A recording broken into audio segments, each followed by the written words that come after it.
જય આદિવાસી, જય જોહાર. આપણે સમા મળ્યો આપણને જયંતિ સાહેબ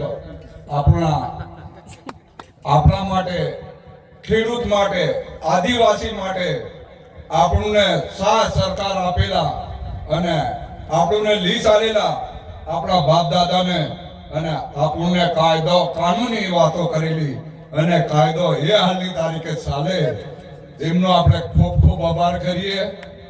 અને મને એમ લાગ્યું મારે ઉઠવાની હતો પણ બે વાત મને કરવા દે વધારે વળેલી આપણે પણ આપણા આદિવાસી માટે આંધળા છે કે મને જરા બધા ડોળા કાઢી રહ્યા પણ મને એમ લાગે આંધળા કેટલા છે આંધળા જ છે મને લાગી રહ્યું.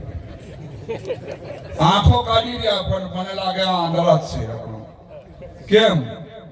આપણા બાપ દાદા પહેલાથી કસોટા પહેરતા હતા ને એ હાસા હતા, બોલ્યા પછી બીજું ના બોલે.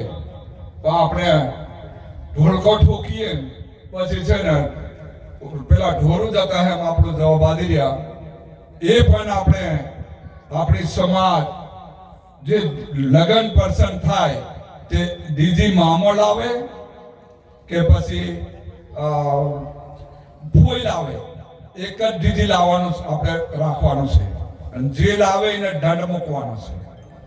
કેમ કે એ આપણને ખોટો ખર્ચો આપણો છે.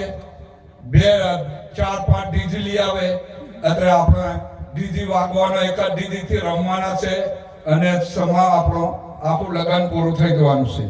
તો આપણે 2-4 લઈ આવીએ અને આપણે ખોટા ખર્ચો થાય. અને બીજું કે જ્યારે લગન પર્સન હોય તો આપણે પેલા વાણે બામણ કરતા હોય એમ આપણે જમવાનું પણ બનાવીએ ભારું મોટું અને આપણે વચ્ચે છેલ્લા જવું પડે સૌરાષ્ટ્ર ને કાઠિયાવાડ હજુ કચ્છ ભરતી હજુ પર જવાનું આપણે કરી મળ્યું. તમારા ભાઈ આપણા બાપ દાદા પહેલા આપણા સાદું જમવાનું બનાવતા હતા અને કાઠિયાવાડ ની દેખ્યું આ ડબોઈ ને પાંડોળે બોડેલી લગી ગયેલા. આપણે બોડેલી લગી ગયેલા ને મારા દાદા મોઢે ડબોઈ આવે તો સૌરાષ્ટ્ર થી હજુ કાઠિયાવાડ હો જવાનું ફીર્યું. તો મને લાગે કેમ ફીર્યું એમ. અત્યારે મેં તમને પૂછું આંખોની મેં કેમ આદિવાસી રાઠવા અત્યારે પાઘડી બાંધીએ ને તો આદિવાસી દુનિયા में જીએ પણ લોકો એમ કે આદિવાસી રાઠવો છે એમ કે ખવાટ વિસ્તારના એમપી ની સરહદ ઉપરની બોર્ડર પરના આદિવાસી છે એમ કે ઓળખાઈ દઈએ કે અમારા પાછું નહીં આપણે ઓળખાય. આજે આપણે કાઠિયાવાડ કેમ જવું પડે એમ મેં તમને પૂછું એમ. એના માટે તમને મેં કેમ કે આંખો છે કે આપણો આંધળા છે એટલે સૌરાષ્ટ્ર ને કાઠિયાવાડ જવું પડે આના માટે એમ મેં તમને પૂછું કે આપણને શોખ થઈ ગયો. મને લાગે શોખ થઈ ગયો એના માટે જાય સૌરાષ્ટ્ર ની અંદર કાઠિયાવાડ ની અંદર. મને એમ લાગે તો હવે આપણે તો કોઈનો વિરોધ નહીં કરતા પણ આપણે તમારા તાલુકો છોટેઉદેપુર જિલ્લો આજે નર્મદા માતા આપણા પગ તળે અને ગાંઠ તળે સરકીને સૌરાષ્ટ્ર સુધી પાણી જતું રહ્યું અને આપણા લોકો તો મજૂરી કરવા જવું પડે મારા ભાઈઓ. હવે આંખોની મેં એના માટે આપણે જવા દઈએ ને આપણે ત્યાં જવાબ આપી રહ્યા. હવે જાગૃતિ ને જાગતા ને એકતા ભણવું પડે મારા પાછું. આપણા માટે આવા સિંહ જેવા સાહેબ આપણો કવાંટ ભાલી ઉદયપુર ભાલી બોડેલી લગી પહોંચ્યા પણ ઠેઠ દિલ્હી ને સુપ્રીમ કોર્ટ સુધી ના સાહેબો આપણા આ છોકરી આપણને આપણી ભણી ગણી અને આપણા સિંહ જેવા સાહેબ મૂછવાળા આપણને સાથ સરકાર આલવા કે હવે એમની વાત ના સાંભળીએ, એમની ગીત ના સાંભળીએ કે આપણે માણે નહીં જાનવર છે. મને લાગે આ ઢોલકા ઠોકીને જ પડી મરી જવાના છે. આપણને કેમ આવ્યા દિલ્હી લગી પહોંચાડવાની વાતો કરે, કેમ દિલ્હીની વાતો કરે પણ આપણા 2 ડોળા છે મારા ભાઈ ભગવાને આલેલા છે. તો આપણી 2 આંખો છે અને એમની 4 આંખો છે. એના માટે આપણને લીધવા કે આપણા બાલ બચ્ચાને પણ એટલું વિચાર દેજો કે ગામ મેં નિસાર છે, આપણે ભણ્યા ગણ્યા નહીં, પણ આપણા બાલ બચ્ચાને ઠેઠ દિલ્હી સુધીની ગાદી ઉપર બહે અને આ સાહેબોની મુલાકાત કરે ને એમની આપણે કવાડ તાલુકાને છોટાઉદેપુર જિલ્લા એને હિલાવે એવા આપણા બાલ બચ્ચાને પણ ભણાવી ગણાવીને નોકરીએ લગાડવાની.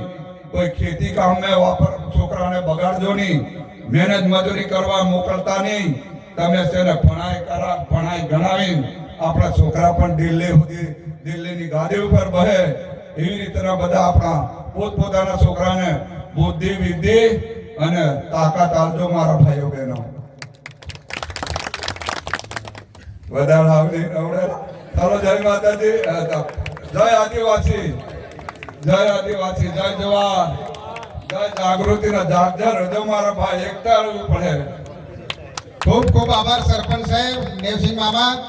એમનું એવું કેવું છે કે કાઠિયાવાડ સુધી, કચ્છ સુધી કે રાજસ્થાન સુધી નર્મદાનું પાણી લઈ જાવ તો વાંધો નથી, એ પણ આપણા ભાઈઓ છે. પણ જ્યાંથી નર્મદા નીકળે છે એ તાલુકાને જિલ્લો છોટાઉદેપુર છે, છોટાઉદેપુરના જિલ્લાને આ વિસ્તારને પૂર્વ પટ્ટીને પણ સિંચાઈનું પાણી મળે તો આપણે કાઠિયાવાડ જતા અટકી જઈએ. બરાબર ને? તો એના માટે શું કરવું પડે?